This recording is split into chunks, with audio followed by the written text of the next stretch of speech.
है क्या? ज्यादातर लोग जानते होंगे भारत पेट्रोलियम।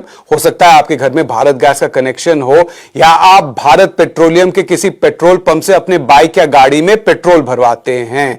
बीपीसीएल एक बहुत बड़ा कंपनी है। इसके पास लगभग 15,000 पेट्रोल पंप है, 33 मिलियन टन कच्चा तेल रिफाइन करने की क्षमता रखती है और साथ में ये जो रिफाइनिंग कैपेसिटी है ये पूरे देश की रिफाइनिंग क्षमता का 13% है। तो आप सवाल पूछेंगे कि ऐसे कंपनी की निजीकरण करने की जरूरत क्या है? क्या यह बहुत खराब कंपनी है? क्या बहुत ज्यादा लॉस हो रहा है यहां पर? क्या सरकार का पैसा इस पर बर्बाद होता है? जी नहीं, बीपीसीएल ने पिछले 5 सालों में लगभग 35,000 करोड़ का मुनाफा किया है, 19,600 करोड़ का टैक्स सरकार को दिया है और लगभग 9,000 करोड़ का डिविडेंड सरकार को दिया है।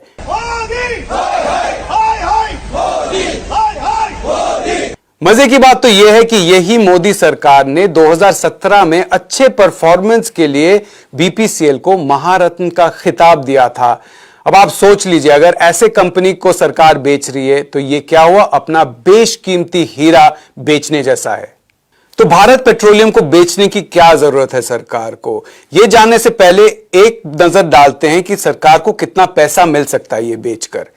बीपीसीएल का मार्केट वैल्यू इस वक्त लगभग 1 लाख करोड़ रुपए है और सरकार के पास इसका लगभग 53% शेयर है, यानी कि कंट्रोलिंग स्टेक है। कंट्रोलिंग स्टेक का मतलब क्या है? मालिकाना हक। जब भी कोई मालिकाना हक बेचता है तो उसको प्रीमियम मिलता है, ज्यादा पैसे मिलते हैं। पिछले साल सरकार ने अपने एक और कंपनी को एचपीसीएल, इसको ओएनजीसी को बेचा था, अपने ही कंपनी को, लेकिन उस वक्त प्रीमियम चार्ज किया था 18%। वही प्रीमियम अगर बीपीसीएल बेचकर भी सरकार चार्ज करे तो लगभग 65,000 करोड़ सरकार के हाथ आ सकता है। इस पैसे की जरूरत सरकार को इसलिए है क्योंकि सरकार की आय घट गई है। आप जानते हैं कि जीएसटी से जितना लक्ष्य था उतना पैसा नहीं आ रहा है। साथ में दिवाली से पहले ही कॉर्पोरेट सेक्टर का टैक्स घटाकर सरकार ने निजी क्षेत्र को 1,45,000 करोड़ का तोहफा दे दिया है। तो कॉर्पोरेट को तोहफा और इसकी भरपाई कौन करेंगे? सरकारी कंपनी में काम करने वाले कर्मचारी।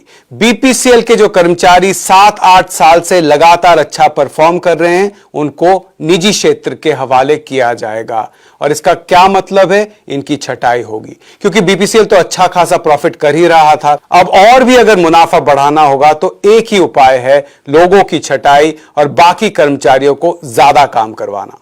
सरकारी पेट्रोल डीजल कंपनी के निजीकरण से एक और बहुत बड़ा खतरा है और वो ये है क्योंकि पेट्रोल डीजल हमारे अर्थव्यवस्था के लिए जरूरी है, हमारे राष्ट्रीय सुरक्षा के लिए जरूरी है।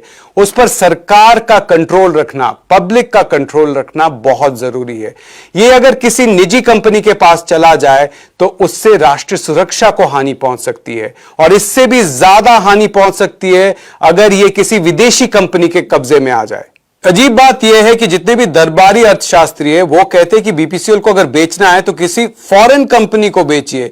उनको कोई डर नहीं है कि देश की आर्थिक सुरक्षा पर हमला हो सकता है, बल्कि उनको तो यह डर है कि कहीं सरकार इसको इंडियन ऑयल कंपनी को ना बेच दे। इंडियन ऑयल कंपनी यानी कि आईओसी, जो कि एक और सरकारी ही कंपनी है। तो आप अखबार में देखेंगे कितने सारे आर्टिकल आ चुके होंगे जिसमें कहा जा रहा है कि आईओसी को मत बेचिए, अगर इंडियन ऑयल को बेच दिया तो बहुत बड़ा एक कंपनी हो जाएगा और इससे निजी क्षेत्र को हानि पहुंचेगी। तो पूरा जो ये निजीकरण की बात है ये सिर्फ कॉर्पोरेट के फायदे के लिए है, ये आम जनता के फायदे के लिए नहीं है, ना ही सरकार के फायदे के लिए है। भारत पेट्रोलियम को बेचकर सरकार के पास 60-70 हजार करोड़ आएंगे। पिछले 5 साल में सरकार ने बीपीसीएल से सिर्फ टैक्स और डिविडेंड के तौर पर लगभग 30,000 करोड़ लिए हैं। तो भारत पेट्रोलियम जैसे हीरे को खोना किसी कोहिनूर को खोने से कम नहीं है।